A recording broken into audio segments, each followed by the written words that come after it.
가는 길 주님 인도하시네. 그는 보이지 않아도 날 위해 일하시네. 주 나의 인도자 항상 함께 하시네. 사랑과 힘 베푸시며 인도하시네. 인도하시네. 함께 고백할까요? 나의 가는 길, 나의 가는 길 주님 인도하시네.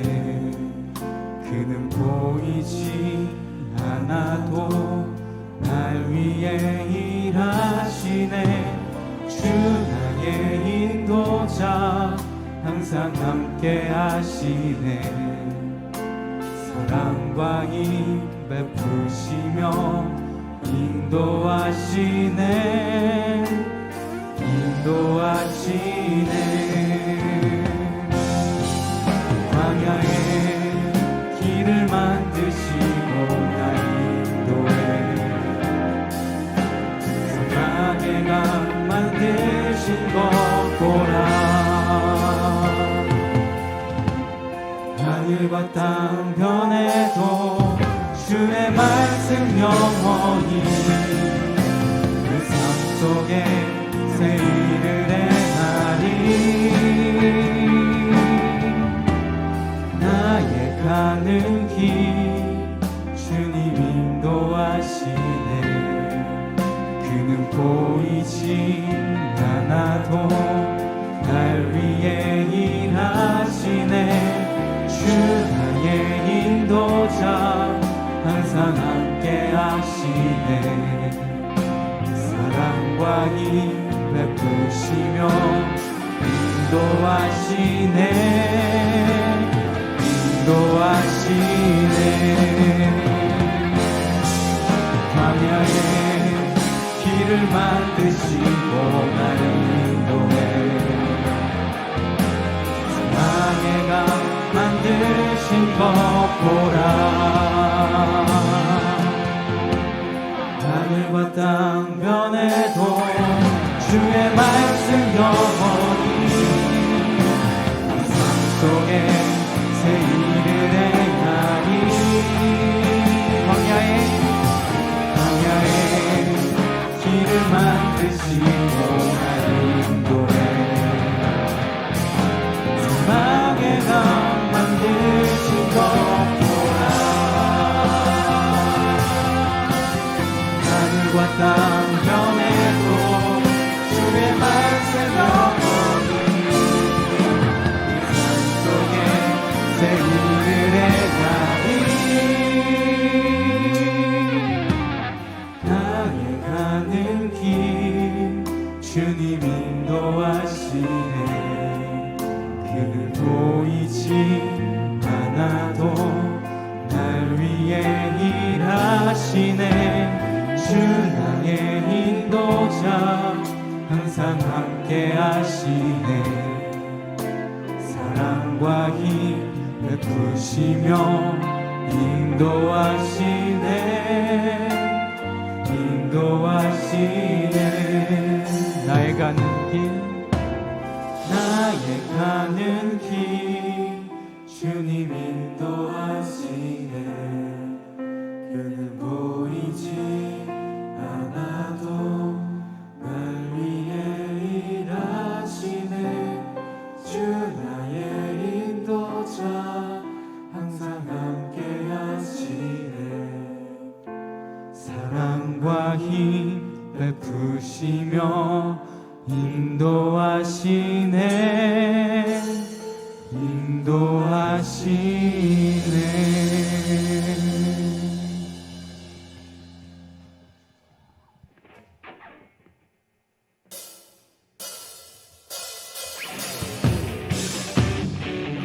우리 다 같이 박수 치면서 찬양할까요?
안에 있네 주 안에 있네 주 안에 있네 주께 네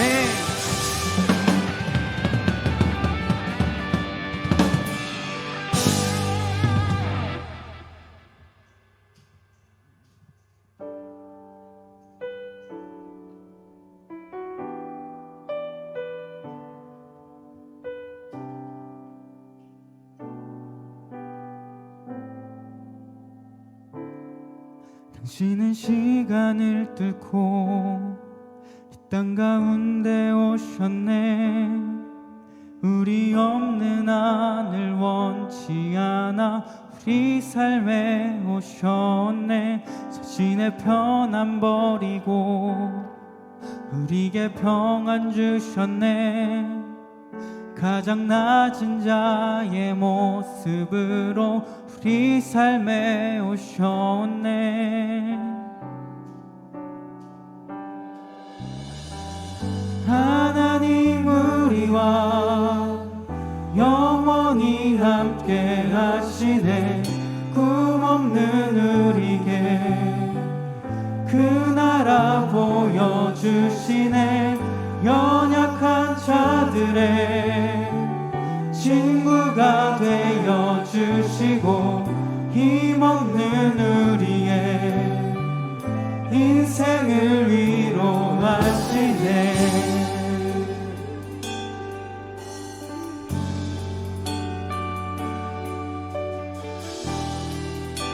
가사에 집중하면서 처음부터 다시 고백해볼까요?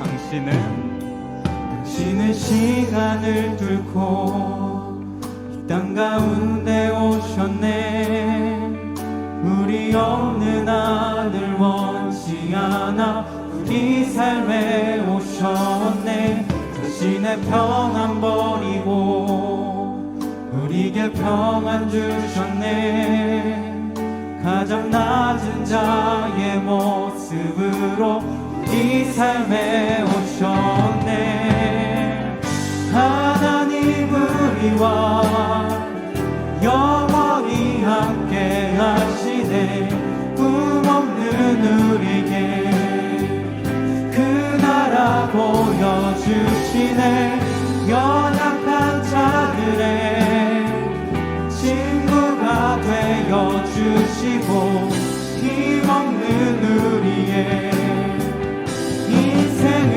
위로하시네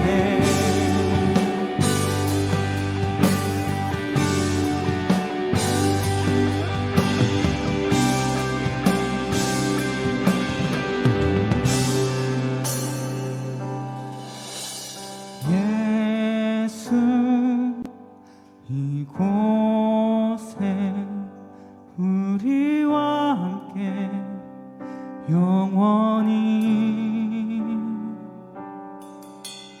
예수 이곳에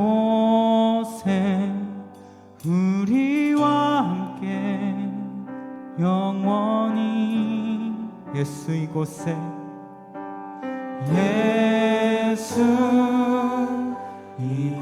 이곳에 우리와 함께 영원히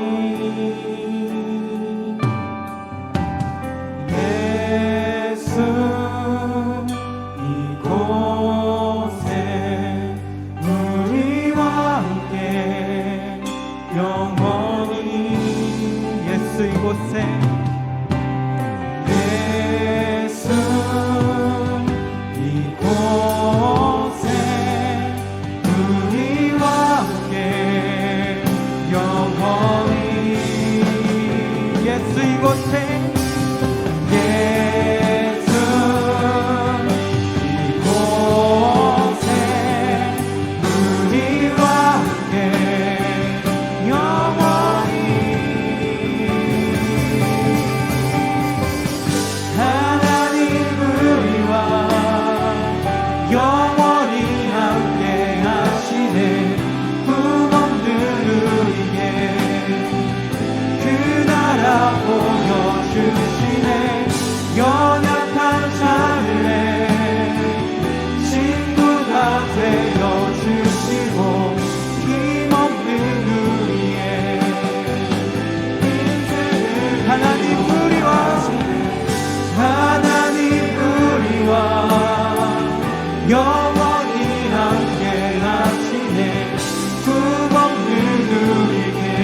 시간 예배를 위해서 한 번 더 기도하며 나아갔으면 좋겠습니다.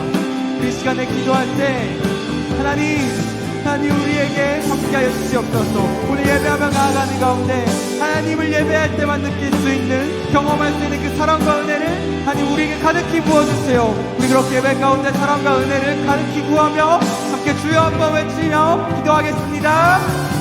주여.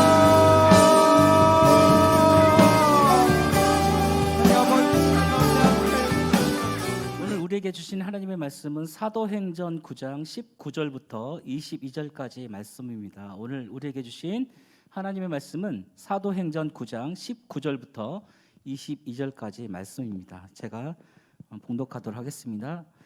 음식을 먹음에 강건하여 지니라. 사울이 다메섹에 있는 제자들과 함께 며칠 있을새 즉시로 각 회당에서 예수가 하나님의 아들이심을 전파하니 듣는 사람이 다 놀라 말하되 이 사람이 예루살렘에서 이 이름을 부르는 사람을 멸하려던 자가 아니냐. 여기 온 것도 그들을 결박하여 대제사장들에게 끌어가고자 함이 아니냐 하더라.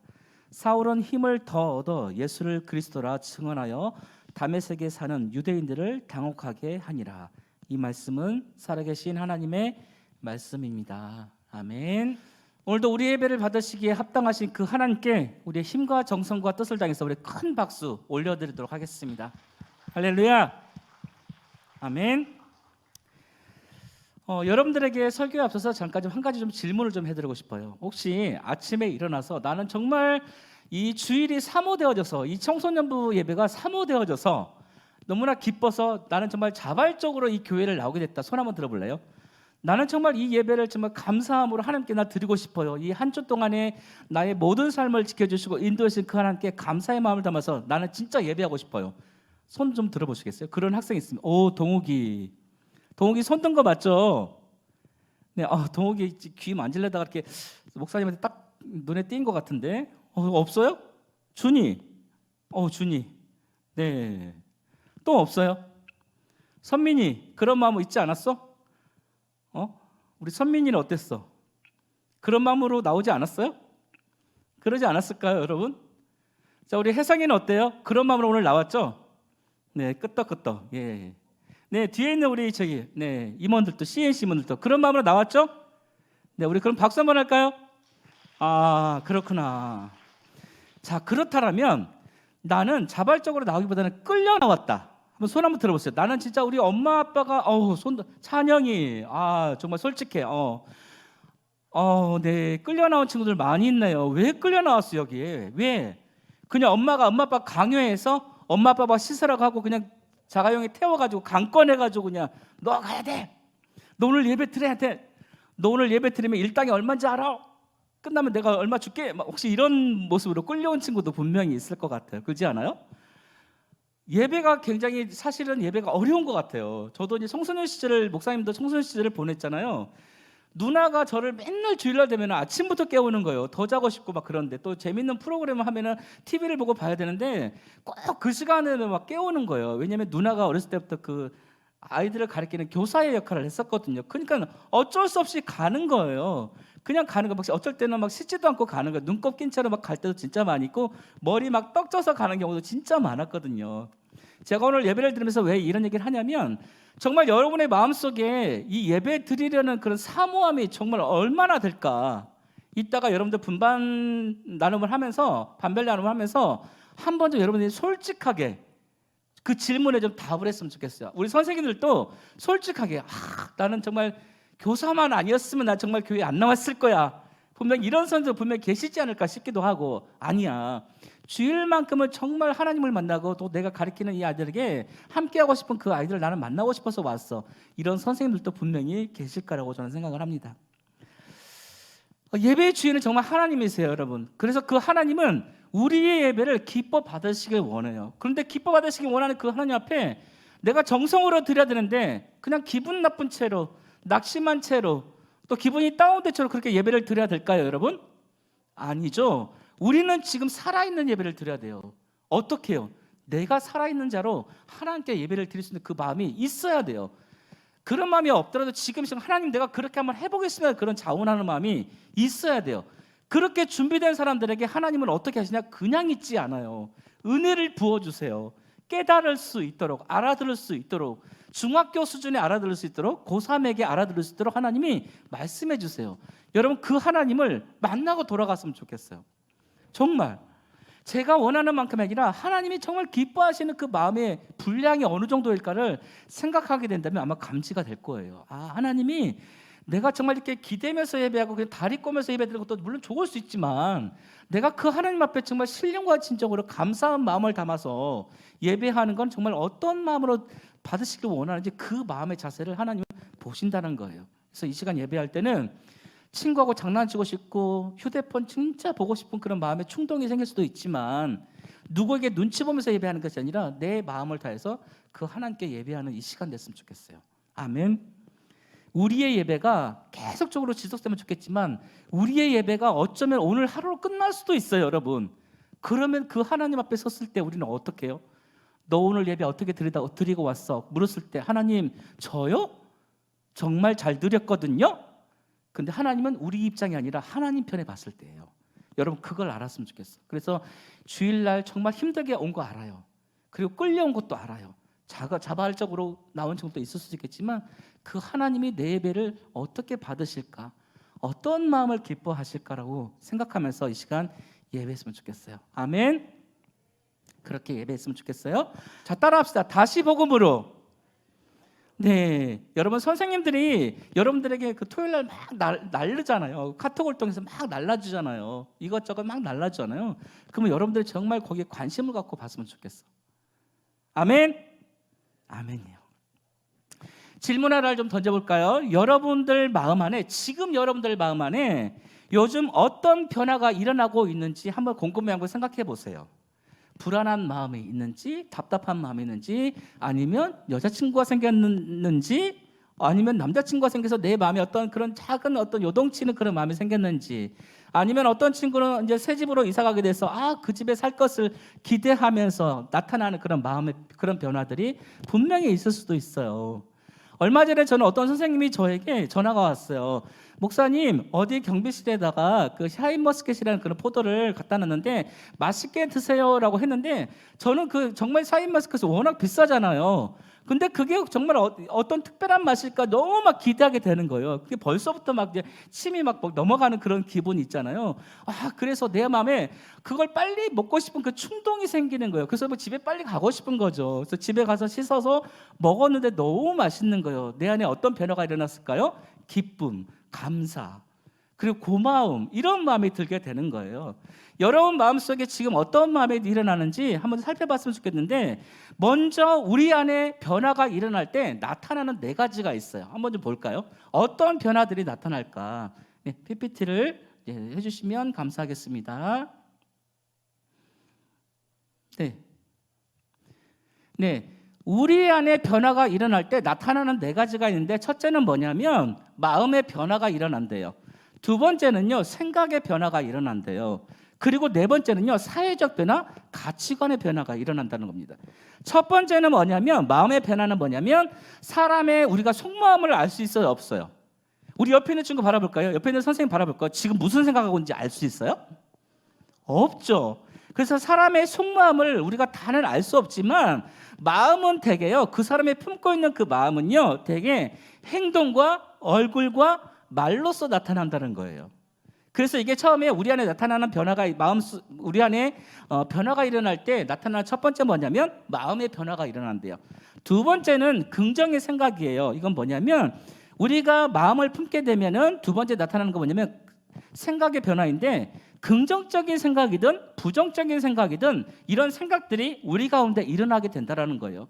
어떤 친구에게 안 좋은 소식이나 안 좋은 말을 들었어. 그럼 나는 어떻게 나타나야 될까요? 부정적인 말에 나타날 수밖에 없겠죠. 긍정적으로는 갈 수가 없어요. 물론 이제 긍정적인 말을 들었게 되면 긍정적인 말이 또 갈 수가 있겠죠.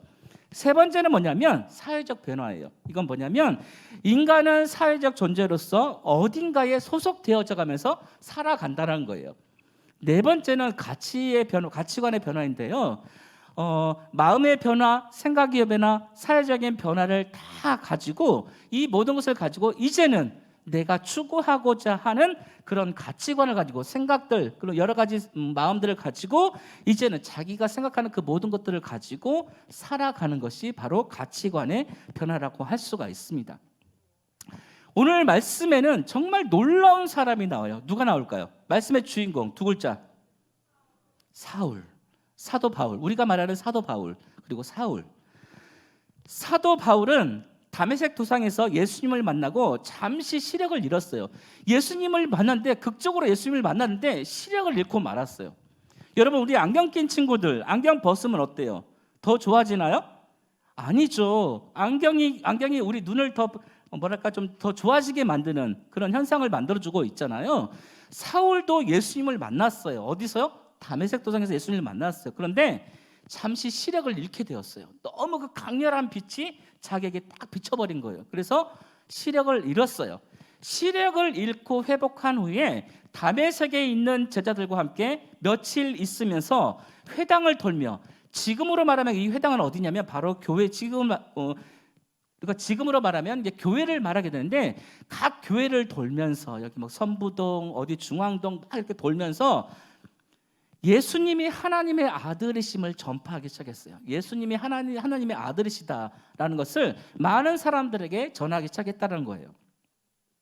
그러자 사람들은요, 예수님을 믿는 사람들을 잡아 죽이고 감옥에 가두고 죽였던 그 사람이 사도 바울이지 않느냐라고 생각하면서 굉장히 놀랐어요. 생각해 보세요. 얼마 전까지는 예수를 믿는 사람들을 강제적으로 끌어다가 감옥에 가두고, 나중에는 그 분이 안 풀려서 예수를 믿는 그 이유 하나만으로 사람을 죽이고 했던 사람이 사도 바울이었던 거예요. 바울이었던 거예요.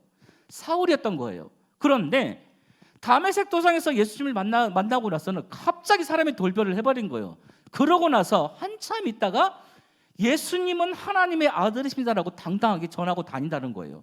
여러분, 이거 너무 우리가 생각하는 그런 어떤 막장 드라마도 아니고, 생각해 보세요. 예수님을 죽였던 사람이에요. 그런데 갑자기 사람들이 나타나서 예수님은 살아계신 하나님의 아들이십니다 라고 전하고 다녀요. 사람들이 믿었을까요? 안 믿었을까요?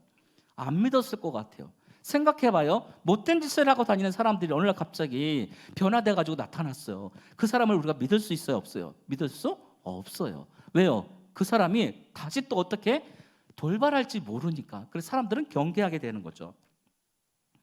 바울이 여기저기 돌아다니면서 예수님은 살아계신 하나님의 아들이시라고 복음을 전하고 다닌다는 그 소문이 퍼지기 시작했어요. 그런데 다메섹에 사는 유대인들에게도 이 소식이 들리기 시작한 거예요. 유대인들은 어떤 사람들이죠?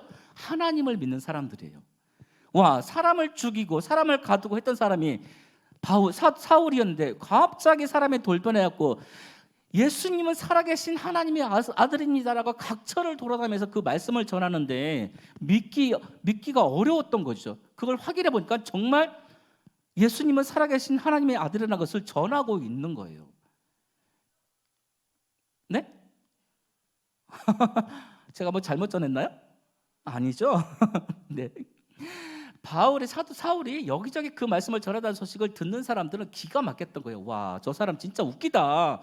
뭐야, 언제 돌발할지 모르는 저 상황을 우리는 끝까지 지켜봐야 되겠어라고 생각했던 사람들이 바로 유대인들이었던 거예요. 오직 하나님만 믿었던 사람들. 예수님을 믿는 사람들을 잡아다 죽인 바울이 예수님을 전하는 그런 전도자로 왜 바뀌었을까요? 여러분, 생각해 보세요. 여러분, 한 번 예수님을 만났어요. 여러분, 예수님 만났나요? 여러분 스스로 한번 생각해 보세요. 여러분은 예수님 만났나요? 와, 예수님 안 만났나요? 그렇다면 질문을 다시 할게요. 예수님을 만날 수 있는 방법은 뭘까요? 예수님을 만날 수 있는 방법 진짜 많은데 없어요? 예수님을 만날 수 있는 방법이 없나요? 우리는 하나님을 만날 수 있는 방법, 예수님을 만날 수 있는 방법, 성령님을 만날 수 있는 방법은 다양해요. 오늘처럼 말씀을 통해서 하나님을 만날 수 있고요, 예수님도 만날 수 있고 성령님도 만날 수가 있어요. 그리고요, 설교를 통해서 만나지만 또 말씀을 통해서, 그리고 기도를 통해서, 우리 주영 선생님이 인도하는 그 찬양의 그런 가사를 통해서도 우리는 하나님을 만날 수 있어요. 여러분, 이 사실만 기억했으면 좋겠어요. 내가 예수님을 만날 수 있다고? 라고 생각하지 마세요. 나도 예수님을 만날 수 있어요. 아멘. 정말 우리도 예수님을 만나며 살아갈 수가 있어요. 예수님을 믿는 사람들을 잡아다 죽인 바울이 예수님을 전하는 그런 전도자로 바뀌게 된 그 이유가 뭘까? 이유. 그냥 한 번 나는 예수님을 만났으니까 나는 끝까지 예수님을 끝까지 믿어야 돼. 이것도 좋을 수도 있어요. 근데 이게 다 아닐 수 있어요. 물론 굉장히 좋은 거죠. 그렇게 만나면 너무나 좋으나 많은 사람들은 그렇게 예수님을 믿는 사람들이 드물어요, 여러분. 예수님을 전하는 그런 전도자로 우리 사도 바울이 왜 바뀌게 됐을까? 한번 따라할까요? 그의 마음에, 큰 소리로, 그의 마음에 근본적인 변화가 일어났기 때문입니다. 예수님을 전하는 그런 전도자로 사도 바울이 바뀔 수밖에 없었던 그 이유는 뭐냐면 그의 마음에 근본적인 그런 변화가 일어난 거예요. 누구를 만났던 거죠? 예수님이라는 사람을 만난 거예요. 그 예수님을 만나 보니까 정말 이분은 정말 확실한 사람임을 사도 바울은 알게 되었다는 거예요. 이 사람에게, 이분에게, 이 예수님에게 내 모든 것을 맡기게 되더라면 이분은 나의 모든 삶을 책임져 주시고 이끌어 주시겠다는 그런 믿음의 약속이 그 마음속에 박혀버린 거예요. 우리 여름 수련의 주제가 뭐죠? 예수님의 흔적을 찾아 떠나는 여행이었잖아요. 여러분 수련회 하면서 느끼셨나요?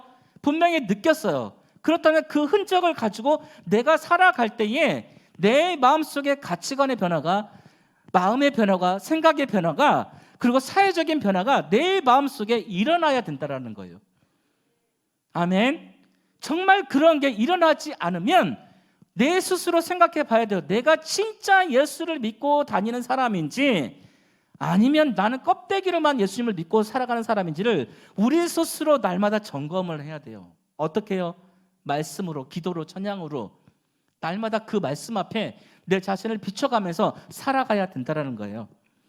사도행전 9장에는 사도 바울의 회심 사건, 다시 말해서 예수님을 만나 변화된 사건이 기록되어 있는 게 바로 사도행전 9장 말씀이에요. 많은 학자들은 사도 바울의 회심을 가리켜서 교회의 역사상 이보다 더 중요한 회심은 없었다라고 많은 학자들은 얘기하고 있어요. 왜냐하면 사도 바울의 회심으로 인해서 하나님을 알지 못하는, 예수님을 알지 못하는 이방인들, 여러분 이방인들이 누구죠? 유대인들에게 개취급당하며 살았던 사람 중에 한 사람이에요. 저런 사람들에게는 예수님을 믿게 하면 안 돼. 저런 사람들은 하나님도 알지 못하는 사람들이기 때문에 저런 사람들을 그냥 사람으로 취급하면 안 돼. 그런 마음을 가지고 살아갔던 사람들이 바로 유대인들이에요. 하나님을 믿고 따랐던 사람들을 그렇게 취급하는 경우가, 이방인들을 그렇게 취급한 사람들이 바로 유대인들이었던 거예요. 그런 유대인들에게, 그런 이방인들에게 이 사도 바울은요, 자신이 만난 그 하나님을 당당하게 전할 수밖에 없었어요. 만약에 사도 바울마저도 이방인들을 갖다가 개취급했다라면 지금 우리 또한 하나님의 말씀을, 이 복음을 전해드릴 수 있었을까요? 전혀 전해드릴 수 없었어요. 그러면서 사람들은 사도 바울의 이 회심을, 예수님을 만났던 그 사도 바울의 그 회심을 이례적인 사건이라고 생각한 사람들이 많았다는 거예요. 즉 그의 삶의 모든 변화가 한순간에 바뀌었다라고 생각한 사람들이 있었다라는 거예요. 여러분 질문 하나를 던질게요. 여러분 한번 생각해 보세요. 사도 바울이 정말 그 이례적인 그 사건을 통해서 지금의 우리가 알고 있는 사도 바울이 되었을까라고 생각하세요? 손 들어보세요. 나는 이례적인 사건으로 완전히 변화되었다고 나는 생각한다. 손 한번 들어보세요. 이례적으로. 네, 우리 한결이 한 명만. 자, 아니다. 사도 바울은 끊임없이 노력하면서 점차적으로 일어나서 변화가 일어났다. 손 한번 들어볼래요? 오, 주원이. 네, 우리 오혜인 선생님. 다른 분들은요? 그러면 전혀 그냥 사도 바울은 그냥 껍데기 신앙을 가진 사람이다. 저건 정말 가짜다. 그렇게 생각하는 사람도 있을 수도 있겠네요. 뭐 다른 것도 있을 수 있겠지만,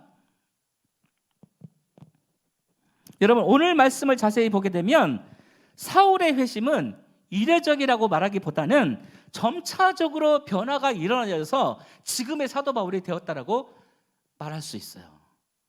그의 삶에 그의 모든 것들이 변화되는 것이 이례적으로 끝나는 것이 아니라 점차적으로 그의 삶을 돌아보면서 날마다 어렵고 힘든 가운데 날마다 예수님께 구하며 나아갔던 그런 삶이 있었기에 이례적인 것이 아니라 점차적으로 그 예수님께 매달리고 내가 정말 이 길을 가는 것이 맞습니까? 내가 도대체 어떠한 일을 해야 합니까? 질문하면서 나아갔던 그런 삶이 있었기에 지금의 사도 바울이 될 수 있었던 것입니다. 자, 우리 다 함께 사도행전 9장 20절 말씀을 우리 큰 소리로 한번 읽어볼까요? 한번 읽도록 하겠습니다. 시작. 사울이 다메섹에 있는 제자들과 함께 며칠 있을세. 아멘. 사울은 다메섹에서 회심의 사건을 경험한 후에 다메섹에서 예수 그리스도를 믿고 따르기로 결정한 사람들과 함께 며칠을 있었다라고 기록하고 있어요, 성경은. 그러나 이 말씀의 행간, 글의 줄과 줄 사이, 행과 행 사이 비유적으로 쓰인 글을 통해서 나타내려고 하는 그런 숨은 뜻이 담겨져 있는 이 며칠이라는 시간은 결코 짧은 시간을 의미하고 있지 않다라는 거예요. 하루 이틀 3일 4일 이게 아니라 며칠이 아니라는 거예요. 사울의 행적을 살펴보면 다메섹에서 회심을 경험한 사울은 다메섹에서 사역을 시작으로 그리고 예루살렘을 향해 나아감을 우리는 성경을 통해서 알 수가 있는데요. 사도행전 9장 22절 말씀과 26절 말씀을 우리 다 함께 읽도록 하겠습니다. 시작. 사울은 힘을 더 얻어 예수를 그리스도라 증언하여 다메섹에 사는 유대인들을 당혹하게 하니라. 사울이 예루살렘에 가서 제자들을 사귀고자 하나 다 두려워하여 그가 제자됨을 믿지 아니하니. 아멘. 여러분, 22절은 사도 바울의 다메섹에서의 그런 사역을 말해주고 있고요. 그리고 26절에서는 예루살렘에서 사도 바울이 하나님 예수님의 말씀을 전했던 것을 우리는 성경을 통해서 볼 수가 있습니다. 그런데 여러분 나중에 한번 찾아보세요. 갈라디아서 1장 17절 말씀을 보게 되면 사울은 다메섹에서 복음을 전하기 전에 아라비아를 방문해서 말씀을 전했던 것이 기록으로 남아 있어요. 많은 학자들은 사도 바울이 이 아라비아에서 3년간 머물었다는 것을 우리는 말씀을 통해서 알 수가 있는데, 그러므로 우리가 읽었던 사도행전 9장 20절에 기록된 며칠이라는 이 시간의 표현 속에는 3년이라는 오랜 시간이 숨겨져 있었다는 거예요. 예수님을 극적으로 만나고 바로 1차적으로 변화된 그런 사도 바울이 아니라 이 3년간의 그런 훈련을 통해서 예수님을 더 알아가고 닮아가고 그걸로 그치는 것이 아니라 이제는 나도 예수님을 전할 수 있는, 내가 살아계신 그 예수님을 만났던 것처럼 많은 사람들에게 그 예수를 전하고 싶은 그런 믿음의 욕심이 사도 바울에게도 생겼다라는 거예요. 그래서 이 3년이라는 시간, 며칠이라는 이 3년이라는 시간은 사도 바울에게 굉장히 중요한 시간이에요. 여러분, 지난 일주일 동안 살면서 여러분들은 어떻게 보냈어요? 어떤 친구는 정말 꼼꼼하게 열심히 최선을 다해서 이제 중간고사를 생각하면서 열심히 보낸 친구도 있을 수 있겠지만, 그리고 기도하면서 말씀을 통해서 하나님 나에게 지혜를 주세요 이렇게 보낸 친구도 있을 수 있겠지만, 어떤 친구들은 이따위 시험이 뭐가 중요해, 나에게 주어진 이 하루가 왜 중요해, 이렇게 그냥 헛되이 보내는 친구들도 있을 수 있겠다는 것입니다. 사도 바울에게 이 며칠, 이 3년이라는 시간은 자신을 끊임없이 돌아보게 되는, 하나님의 말씀에 예수님이 말씀해 주시는 그런 믿음의 삶을 나 또한 그렇게 살아가고 내가 정말 그런 삶을 살아가야 되는 그런 사람인가, 내가 정말 주님이 부르는 그런 사명, 주님이 부르시고 나에게 맡겨주신 그 사명이 무엇인지를, 내가 정말 이 일을 해나가야 하는 사람인지를 끊임없이 이 사도 바울은 물었던 사람 중에 한 사람이었다는 것입니다. 여러분, 사도 바울은 본래 율법에 능통했던 사람이에요.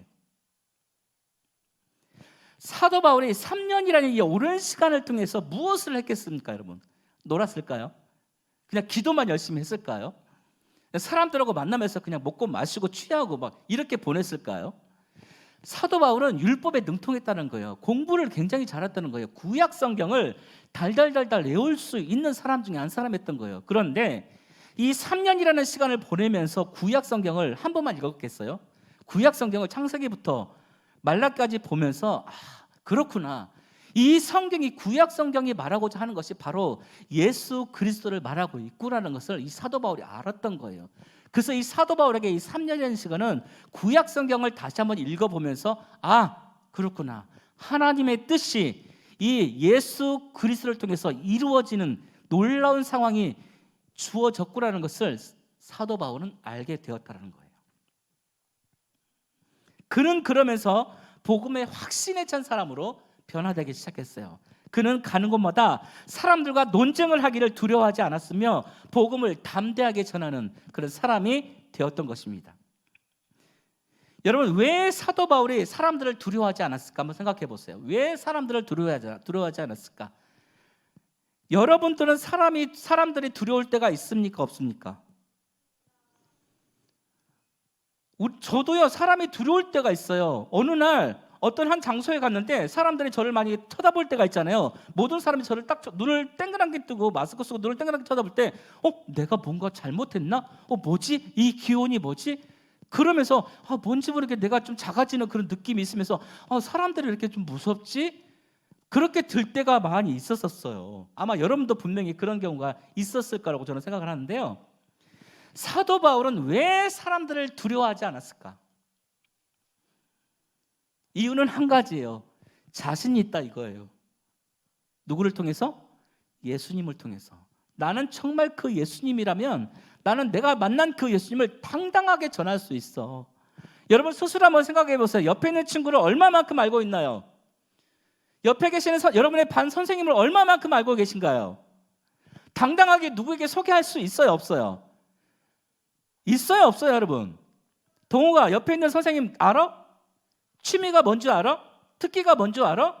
어떤 차 끌고 다니는지 알아? 어느 집에 살고 있는지 알아? 우리는 몰라요. 그러니까 머뭇거리게 되는 거예요. 당당함이 없어지는 거죠. 그런데 이 사도 바울은 그 예수님이 누구란 것을 알아버린 거예요. 확실하게 안 거예요. 어떤 공식을 풀어서 그 문제를 풀어서 답을 알아낸 것처럼 예수님에 대해서 정확하게 알다 보니까 당당해지는 거예요. 자신감이 생기는 거예요. 그러다 보니까 많은 사람들 앞에 예수님을 당당하게 전할 수밖에 없는 거예요. 사람들이 두렵지 않은 거예요. 왜요? 예수님을 정확하게 알기 때문에. 그 예수님이 나와 함께하고 있다면 나는 두려울 게 없다는 것을 이 사도 바울은 알았기 때문에 사람들에게 예수님을 전할 수밖에 없었던 것입니다. 자, 이제 말씀을 마치겠습니다. 사도 바울은 오늘을 살아가는 우리 청소년부 학생들에게 이렇게 선포하고 있어요. 우리 다 함께 로마서 1장 16절 말씀을 읽도록 할까요? 큰 소리로 읽겠습니다. 시작. 내가 복음을 부끄러워하지 아니하노니 이 복음은 모든 믿는 자에게 구원을 주시는 하나님의 능력이 됩니다. 먼저는 유대인에게요, 그리고 헬라인에게로다. 아멘. 여러분, 로마 시대만큼 그리스도인들이 핍박을 받았던 시대를 찾아보기가 정말 어려워요.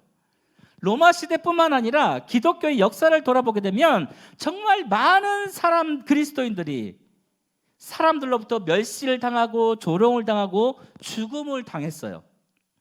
이런 상황 속에 사도 바울은 나는 복음을 부끄러워하지 않습니다라고 단호하게 선포하고 있는 거예요. 누구에게요?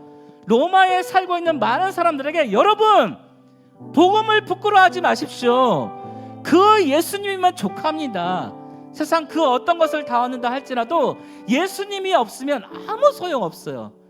내가 믿는 그 예수님은 정말 좋은 분이세요. 좋은 분으로 끝난 것이 아니라 그분은 나를 살게 하고 나를 영원한 나라로 인도하실 분이라는 것을 이 사도 바울은 당당하게 전하고 있는 것을 볼 수가 있습니다. 뭘로요? 복음의 능력으로, 말씀으로. 그 말씀만이 나를 변화시킬 수 있다는 것을 확실하게 알았어요. 여러분, 오늘 말씀을 듣는 여러분들의 결단과 적용은 뭐예요? 결단과 적용. 모든 환난과 어려움 속에서도 바울이 붙들었던 것은 뭐죠? 바로 복음이었던 거예요. 그 복음의 능력을 정확하게 알았기 때문에 지금의 사도 바울이 우리에게까지도 전해질 수 있었다라는 거예요. 여러분, 바라기는 다가온 한 주 저와 여러분이 참된 그리스도인이 되기 위해서 사도 바울이 부단히 기도와 말씀으로 하나님과 교제하기를 힘썼던, 애썼던 그런 삶을 돌아보면서 삶 속에서 예수 그리스도를 전할 수 있는 모든 선생님들과 사랑하는 모든 학생들이 다 되어지기를 간절히 소망합니다. 아멘. 기도하겠습니다.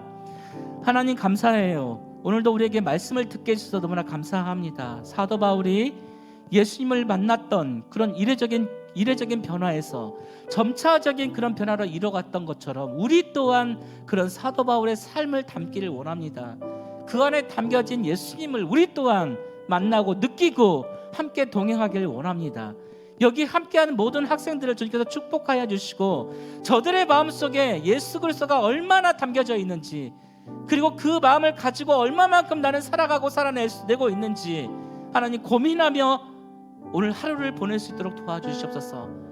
고민하고 하나님 힘들어하는 그 마음속에 하나님 복음의 말씀을 심어주셔서 저들이 이 세상을 살아갈 때에 힘들고 어려울 때 복음만이 나의 유일한 희망이고 복음만이 나의 유일한 비전임을 기억하며 살아갈 수 있도록 인도하여 주시옵소서. 모든 것 감사드리며 살아계신 예수님의 이름으로 기도드립니다. 아멘.